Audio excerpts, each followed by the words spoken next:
ምርት በሚመለከት መድኃኒት ለምሳሌ የለውጡ ሰሞን አካባቢ የሀገር ውስጥ ምርት 8% ብቻ ነበር። አሁን 41% ደርሷል። ከ25 ያላነሱ የመድኃኒትና የሕክምና መረጃ መሳሪያ የሚያመርቱ ኢንዱስትሪዎች ኢትዮጵያ ውስጥ አቋቁመዋል። አሁንም ብዙ ኢንቫይት እያደረግን ነው። 25 ኢንዱስትሪ ተቋቁሞ 41 ከደረስን 100 200 ቢደርሱ ምን ያክሉን ከቨር እንደምናደርግ አስቡት። የኮሮና ጊዜ ኦክሲጅን ዋናው ችግር ነበር። 3 ተቋም ብቻ ነበር ኦክሲጅን የሚያመርተው። ሽሚያ ነበር፣ ልመና ነበር። ታውቃላችሁ። አሁን 58 ገደማ ተቋማት ኦክሲጅን ያመርታሉ።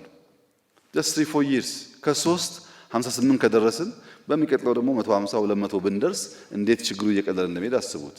አልነበረም ካልን ግን ጊዜ ፈልጎ ገንዘብ ወጥቶበት የተሰራን ስራ እናራክሳለን ማለት ነው።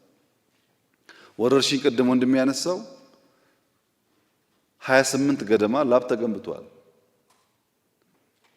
እንደዚህ አይነት ኢንሲደንቶች ኤርሊ ዋርኒንግ ሲስተም ኖሮን ማወቅ እንድንችል በቂ ነው ወይ አይደለም።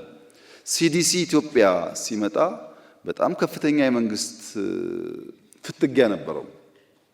እዚህ እንዳይገነባ ፍላጎት ነበር ከፍተኛ የሆነ